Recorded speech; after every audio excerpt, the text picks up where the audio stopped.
Okay, so since there's a lot of people who have never heard of DID, dissociative identity disorder, and then there are people who know of DID and might even know people who have DID, but don't exactly understand how it works or how it was even created or developed within a person to start anyway. So I thought I should try explain it as best as I can. Now, some specialists say that DID can only be developed by or before the age of 7, and some say by the age of 9. Either way, it still has to, or still can only be developed and by an extremely early age. After that age, or at least after the age, say from 10 years and onwards, it's completely impossible for a person to develop DID if they have never developed DID before. Now, this doesn't happen to every person, but this is the case with people who do develop DID. What happens is when a child undergoes extreme and severe trauma or abuse, and there is absolutely no way or no means of escape, this child becomes extremely desperate for a way out. They become extremely desperate for a change or an alteration of their current reality. Their need to escape whatever is happening around them it's devastating, it's desperate, it ultimately basically boils down to if they can't escape, they're going to die through the scenario. They're going to break completely and there won't be anything left of them. That's how extreme the scenarios are. Now, there's a lot of theories and a lot of documentaries and so on about DID, but this is what I know from personal experience, from the people that I know who legitimately do have DID, from the things I have read and documentaries I have seen. The two basic, or not really basic, but the two types of abuse that are primary to every DID person is physical abuse or sexual abuse, or both. And the sad thing is, I was also told quite a number of years ago that a person doesn't necessarily have to undergo sexual abuse or physical abuse in order to develop DID. It can be extreme verbal abuse, extreme mental abuse, extreme emotional abuse. I mean, after all, they do say words do cut deeper, and it's easier to heal a physical wound than it is to heal the heart and the mind. So I can definitely understand that point, that extreme verbal abuse, emotional and mental abuse can aid someone, can aid a child in developing DID. And as far as I know, and as far as I understand, this scenario, these types of scenarios do not happen just once for the child. They are repetitive. It might only be, for some people with DID, it might only be 2 or 3 times in their childhood. But for most, it's repetitive. And for a lot of people, unfortunately, for most that I do know who do have DID, it was basically non-stop. And it's also usually a combination of several types of abuse, and if not every type of abuse. So the child is at an ultimate desperate point in their scenario, in their situation, in their current reality. They need to escape, they need to survive, but they can't. They're just a child. And I mean, most of the time, majority of the time, abuse is inflicted by adults. So what chance does a child have of escaping? Now, like I said, this doesn't happen to everybody. Specialists don't know why some people will develop DID while others don't. There are theories. I mean, I've heard and read of theories where they say a person needs to be highly creative and highly intelligent in order to be able to develop DID.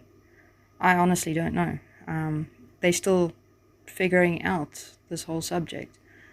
So it's not a ruling point. There is no exact reason that's been pinned down. There's a number of theories and a number of proven theories that, I mean, every DID person or every person that I know who has DID is exceptionally creative or exceptionally intelligent or both. Actually, quite a few of them are very, very skilled left and right brain. It's actually quite weird. They equal 50-50 in their use of left and right brain. But it's not a ruling point for why the person is able to have DID when they are abused. So let me try explain as simply as I can with what happens. If you picture a scenario where a child is being held down, whether they are being physically abused or sexually abused, that child has no fighting chance of trying to get away. Their need is extremely desperate to escape the scenario. And something happens within themselves, something happens within their minds, and the trauma is so severe that the child's mind actually splits. Now, specialists don't know if it's the mind or the spirit or both, but it has been, DID has been picked up in MRI scans when a person switches. So it probably is the mind, but it could be, I'm not sure, mind and spirit. But either way, the child is so desperate that their mind breaks. It breaks. And it's basically, literally, a physical break. Something happens within the brain where the child is in search of, because the child is in search of a whole new scenario, a whole new situation, and the need to escape, the current one is so desperate that the current or core or originally existing child completely blanks out. They completely black out, as if nothing is going on around them. They are basically put to sleep. But this is now in their minds, not physically. Their body is still functioning. Their body is actually still awake. Their body is, in this scenario, more than likely crying and screaming. Their eyes are still open. But the child, the original child, is blank. They are asleep. They're out cold.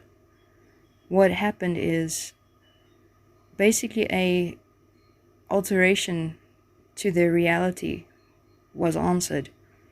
Part of their mind breaks off, or part of their brain splits, and creates I'm trying to keep this extremely simple in order to help people understand, but also trying not to step over into saying something I don't intend in saying or mean. But basically, a new person is created. The original child, their original mind or their brain, cracks, it breaks, it fragments. And a piece of the brain basically functions separately. It pretty much forms a new person. So this little piece or this little fragment of the person's existing mind or their existing brain is still a piece of the original child. It is still part of the original person. But now this little piece that has cracked or broken off, that has become a fragment, has now had to develop a new person, basically. A new person who would take on the current scenario at hand, to endure the trauma and the abuse and everything else that goes on. And in developing this new person, this new person can be any age. As far as I know, they do automatically already have a name, sometimes not.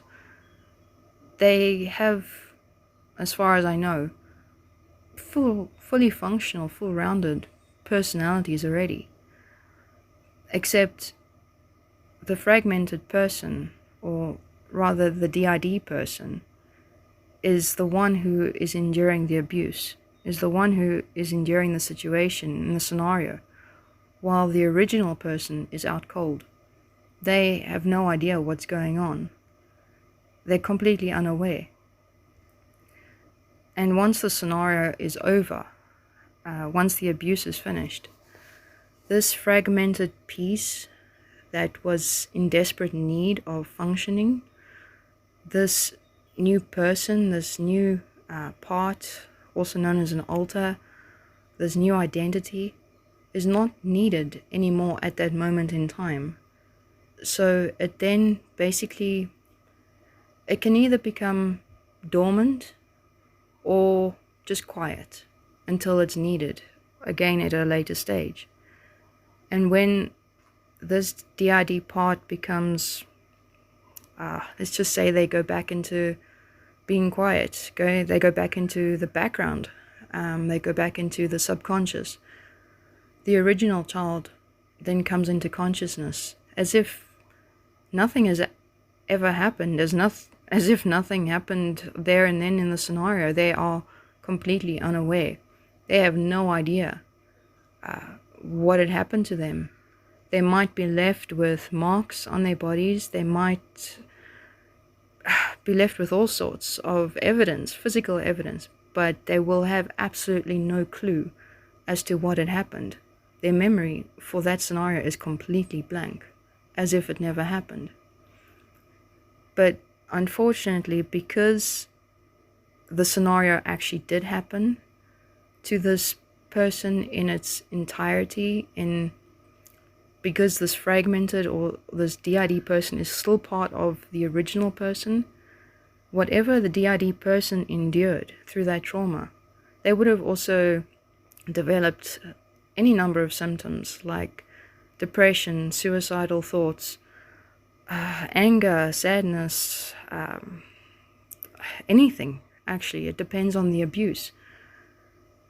And because they are part of the original person, even though they don't know what happened in that scenario, they will still share those symptoms.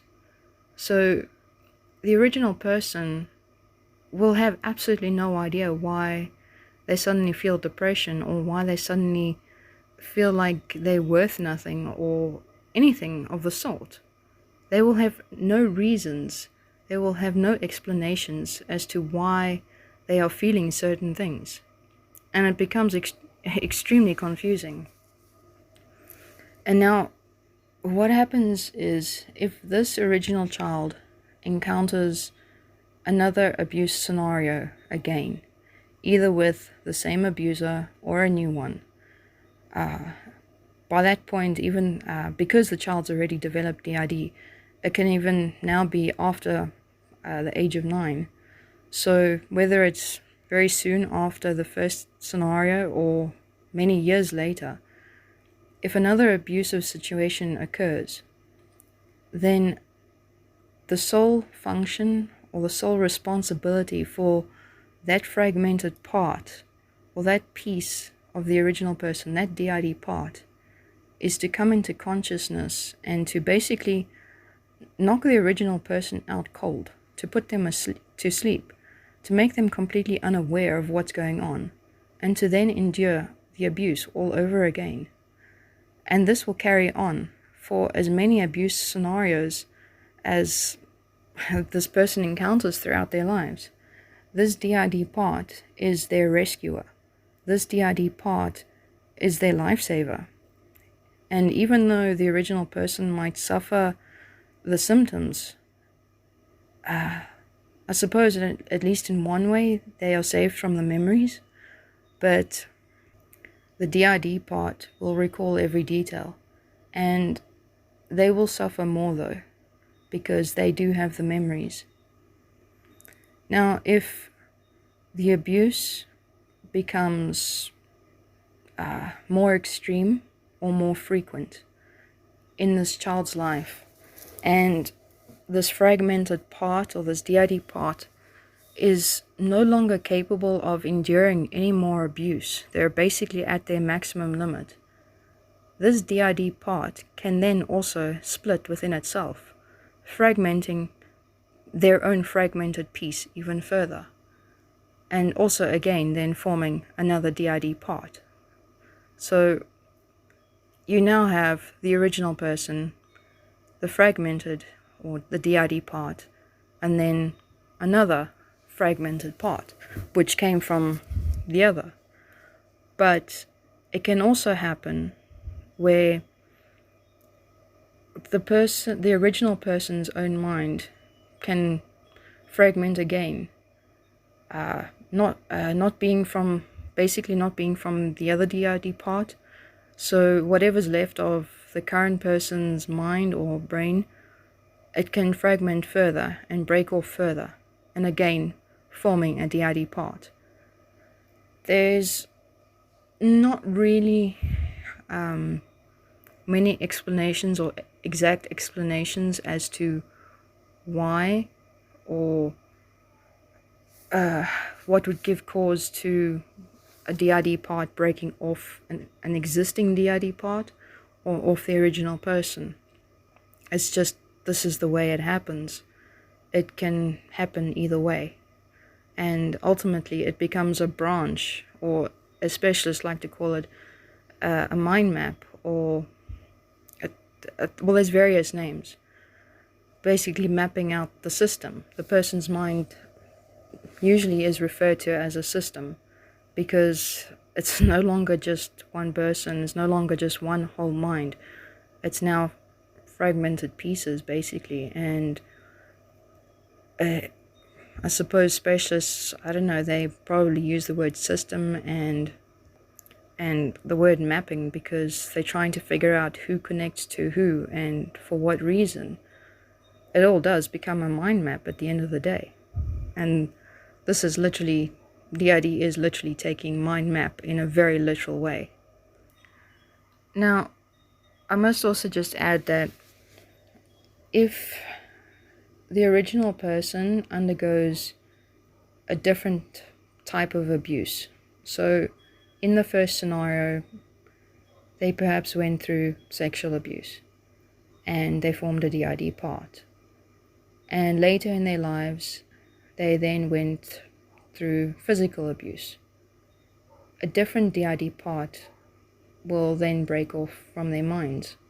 A different part of their mind will fragment and form a different person. And that DID part is then solely responsible for physical abuse. And with the same role, that every time a physical abuse scenario happens with the same abuser or even a new one, that DID part that is responsible for that specific type of abuse is required to come into consciousness to then endure whatever is going on, and again completely knocking out the original person.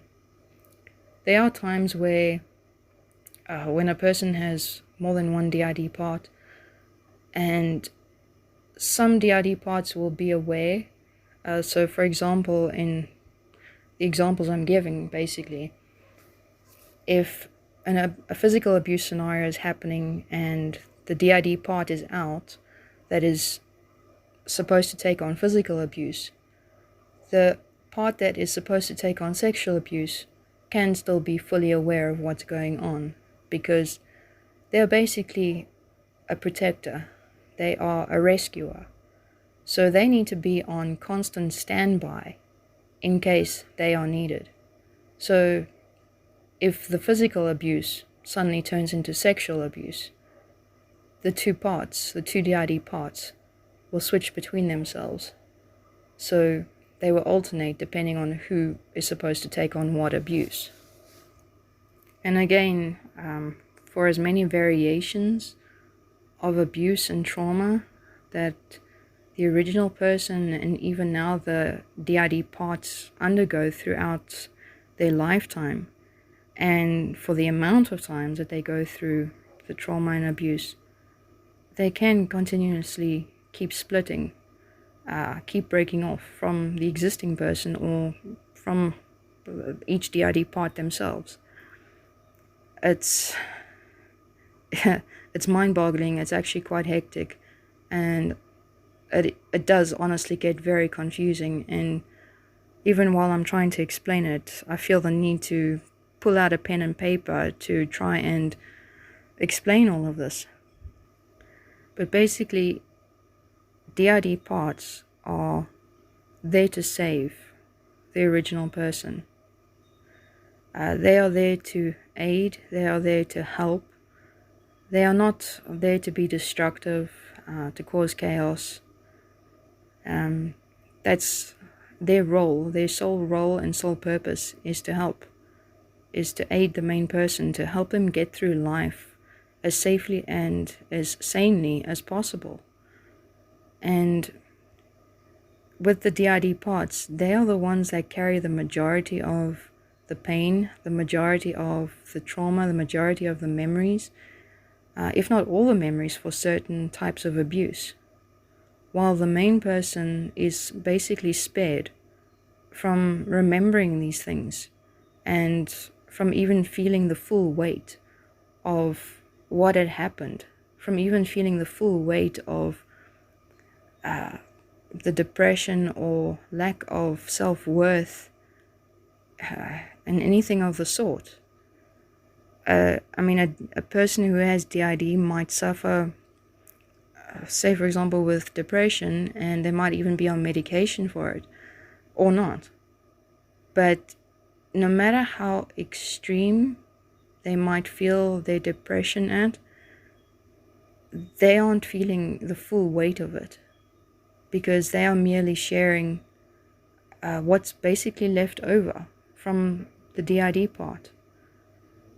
And if you had to put the DID part and the original person together, that depression is unbearable to the point that it could actually kill the person.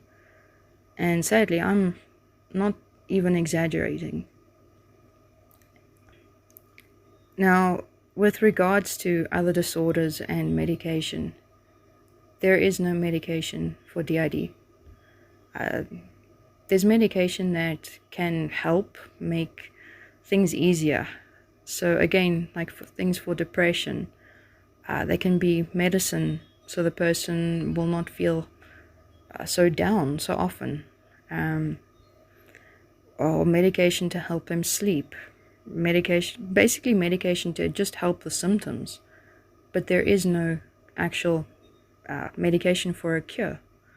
It's different from all the other disorders, it's different from everything else, because this, in all honesty, it actually isn't even a disorder.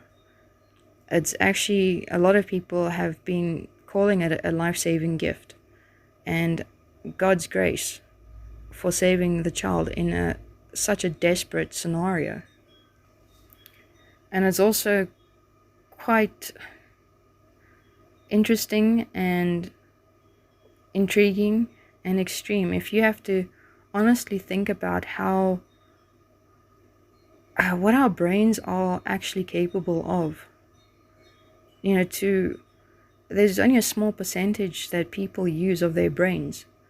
So when how do you imagine, or how do you actually get to the point of being able to create a completely different person or identity within yourself. It's, well, for one, it's not forced. That much I can tell you, I know. It happens only because of trauma and abuse. So it's not something you can forcefully do. But what I'm trying to get at is, how complex are our brains?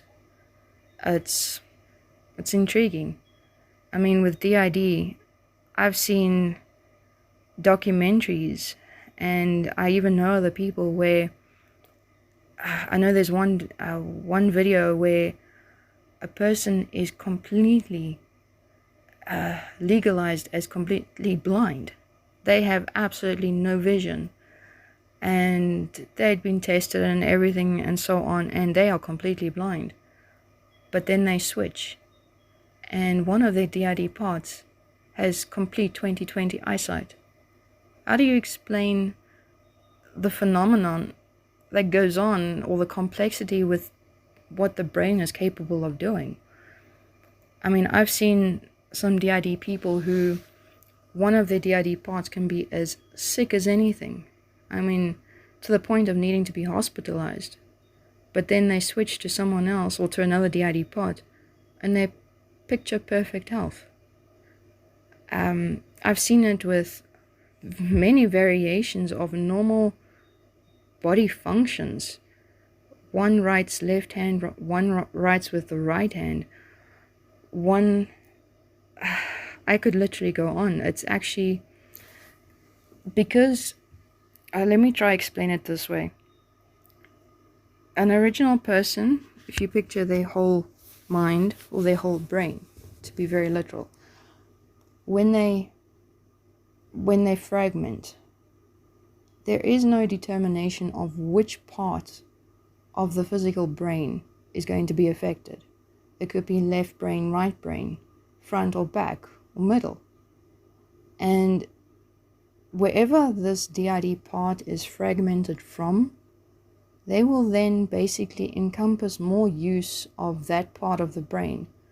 So one DID part can be exceptionally creative, and another can be highly intellectual and very scientific. And then one, they pull from different parts on different uses of or usages of the brain. They're basically pulling on different strings on the inside of the brain for whatever they need and wherever they're located. So if, for example, one DID part is on the left-hand side of the brain, they might have primary use of only left-hand brain things. I don't know if I'm making sense. Whereas a right-hand brain, and this left-hand side DID part can't really use that much of the right brain because that's not where they're located in the physical aspect of everything. And then a DID part that's on the right side has the same problem or issues, whatever you'd like to call it, with the left side use of the brain. They can't really access it because it's not within their reach. It's extremely complex. It's extremely confusing. But it's also been documented and confirmed through MRI scans, through so many different tests. It's honestly mind-boggling. It's baffling. I don't think it's something I'll ever be able to get my mind around on just the differences between the DID parts and what they can do and what they can't do, just between them. But no matter how fascinating the whole topic can be, or how each DID part can be, their role and their function isn't to be fascinating. It's to help the original person survive. And as a core characteristic, or their core personality for the DID part, is to be like that of the original person. So if the original person is kind and caring, the other DID parts will encompass the kind and caring aspects of the person's characteristic. Unfortunately, the same will be true for someone who is actually naturally mean. The other parts will also tend to lean towards that same characteristic. But I've honestly yet to find a person who has DID that is actually genuinely a mean person. But every DID part will pull on core characteristics or core personality traits of the original person. There will be a lot of similarities, and that's also why it's fairly hard at times to figure out when someone has switched, because the other role of a DID part is to look exactly like the original person. They are supposed to function like the original person. They are supposed to sound like the original person. They are supposed to basically be the other person, as if nothing has happened, because the original person is not supposed to know about what has happened around them. And in order to stabilize that information to that original person, the DID parts need to maintain the same with the outside world. So if a DID part comes out or switches rather, and they are eccentric, or they do something that is completely out of character, that new scenario or that new bout of expression or whatever happens will then finally surface, and that information will find its way to the original person, and the original person will basically start getting confused and start raising questions, ultimately eventually finding out that they have DID and they were abused, and then they find out about their abuse, and then they endure more trauma because, well, they need to face it in order to heal. And it's a very long topic, but I'm sure you're getting what I'm trying to say. In order to save the original person, not only does a DID part need to take on the scenario, they need to make sure that the original person is completely unaware of that scenario and every other scenario like it for the rest of their lives. The original person is supposed to never ever find out that they were abused, or never ever find out that they experienced whatever trauma. And in order to do that, one of the things is DID people need to look and act and function like that of the original person, so as not to raise curiosity or confusion and so on. I think you're basically getting at what I'm trying to say. This whole topic can actually go on pretty much endlessly.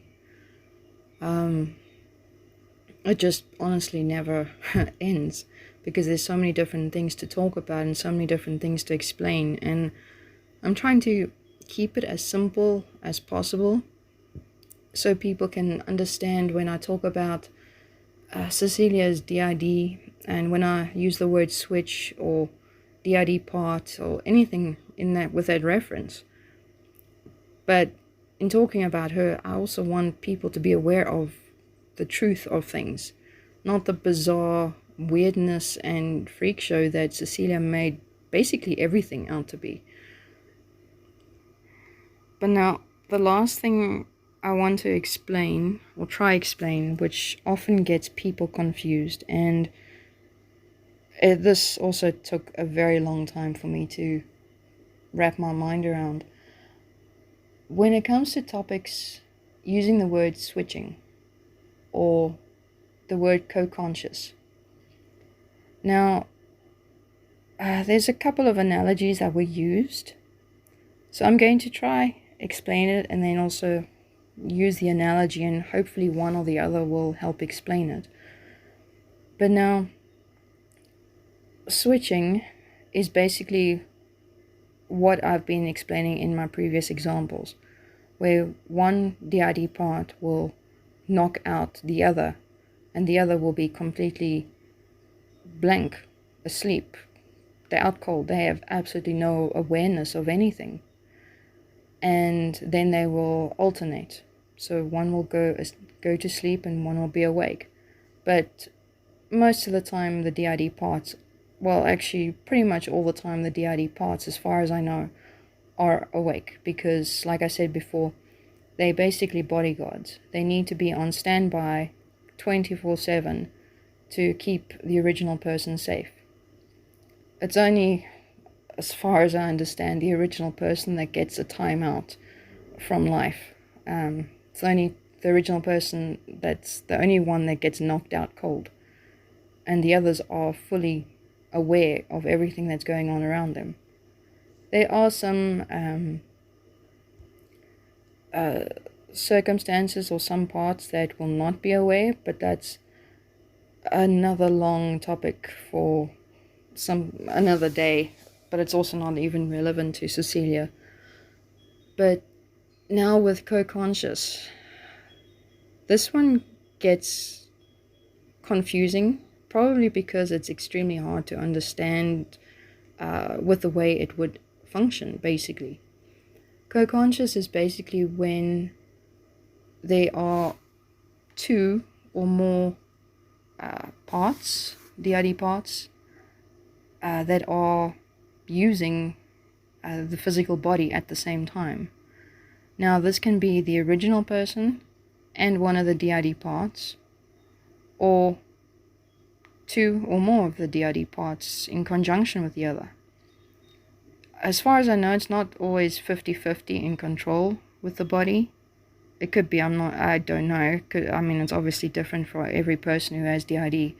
But as far as I understand, one person will always maintain a little bit more control than the other when there's a co-conscious scenario happening, or co-conscious state happening. Co-conscious states, actually, I was about to say, I think co-conscious states make headaches more extreme for DID people, but I don't actually think that's the case. I think it's just one permanent headache non-stop for a person with DID. But I'm talking about a physical headache.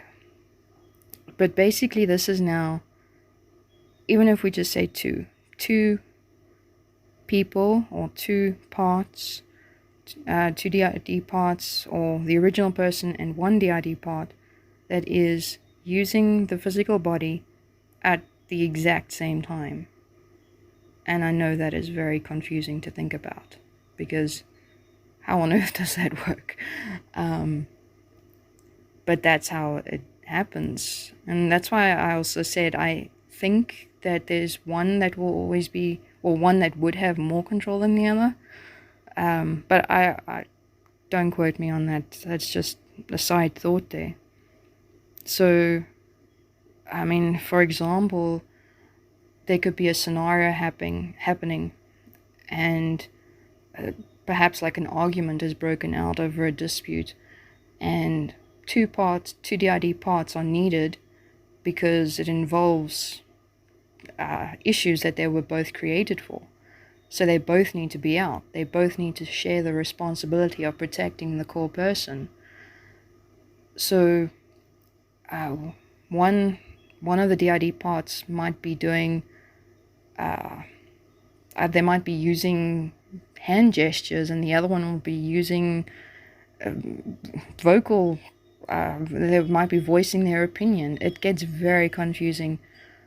Actually, I don't think I'm even going to try explain it, because I don't know. It's different all the time as far as I know. But it's co-conscious is two or more that are using the body at the same time. Switching is only when one is using the body, but that's when they just alternate between each other. They change places, they rotate, they take turns in who has to use the body at any given point in time. But now let me try use the analogy that I read, and I also put it in my book, Leviathan Walks. Okay, so picture driving a car. The body is the car. there is a main driver who is behind the steering wheel, there is a side passenger, and then there are 2 passengers in the back seat. So the car being the person's body, the person behind the steering wheel would be the person who is in control of the body. They go wherever it goes. They do everything. Now, the side passenger and the passengers in the back seat might give directions. Go left, go right, stop, there's a roadblock up ahead, something like that, as in this analogy. Now, typically, obviously, the driver can hear what the passengers are saying, but ultimately the driver is the one who decides what ultimately happens with the car. So the person who is in control of the body can at times hear what the other parts are saying, what they are instructing, the information that they are giving, but the person or the part who is in control of the body is the one who ultimately decides what happens with the body. Okay, so now this person's the driver's been driving. They've been driving for a while. They're tired, stressed, exhausted, something of the sort. They need to take a break, quite desperately. But it's also not quite time to pull over the car for a pit stop or call it a night. Basically, it's not time to go to bed yet. The body needs to carry on functioning. The car needs to carry on moving. So one of the passengers will then take over. It can be the passenger next to the driver or any of the passengers in the back seat. So this is where it gets a little bit more complex. You could have a scenario where the driver is stubborn. They want to keep on driving. They don't want to take a break yet, but they are beyond exhausted. Or something devastating happens on the road up ahead. There's a car crash. Either way, the driver needs to take a break. The driver needs to stop driving, basically, but the car needs to still carry on moving to its destination. But now the driver is either being stubborn or needs to urgently swerve away from a car crash or something of the sort. And the next, or the other passenger, one of the other passengers, will then abruptly, and I do mean abruptly, knock the driver out cold. And they could basically put the driver in the boot. I'm laughing because I'm busy picturing the scenario. So they could put the driver in the boot.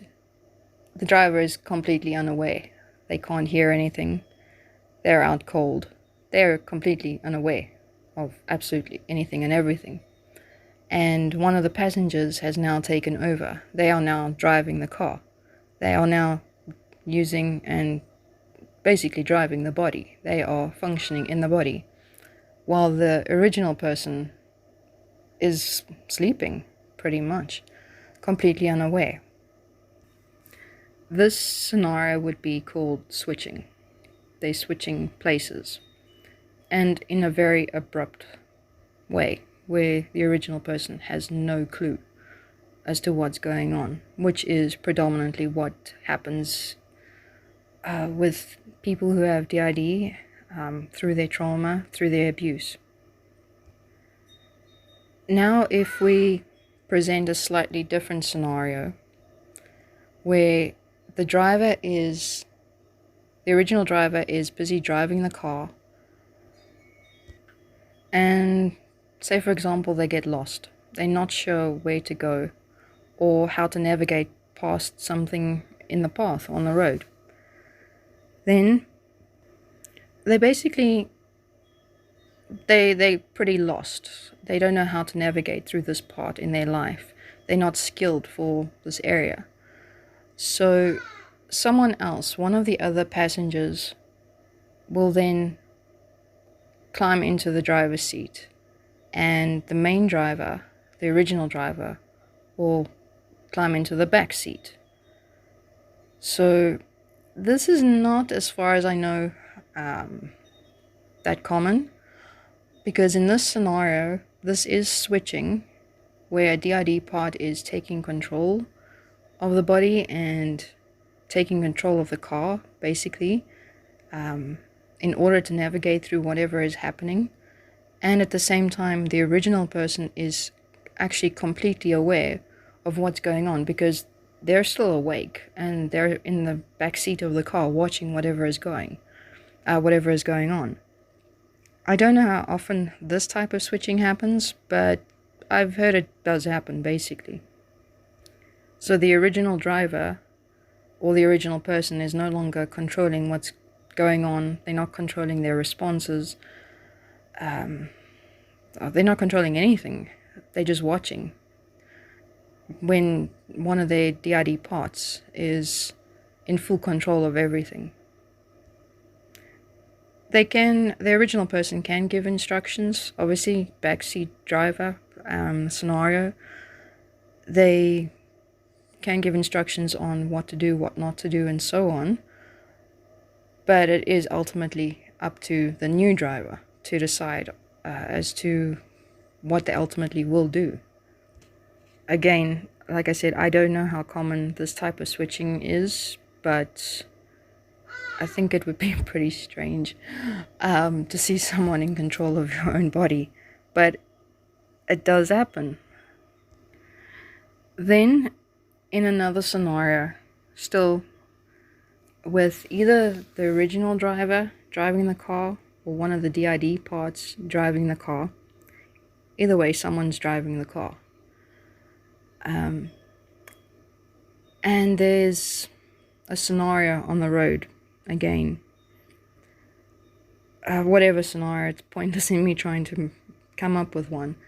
But it basically takes the effort of two in order to get past, I don't know, for example, an obstruction, a last-minute swerve of the car steering wheel, for an oncoming accident, in pretty much any scenario, but it takes two. So one would be in the driver's seat, holding the steering wheel, and then either one that's next to the driver or in the back seat will reach over and grab hold of the steering wheel and help the main driver drive the car. So you've got now two people who are using the steering wheel, two people who are basically making the body function. This would be called Coconsciousness. It, as I'm sure you can imagine from this example, just thinking of two people trying to drive a car at the same time, that would be very complex. I can imagine a fight would break out between them, and it would be very frustrating.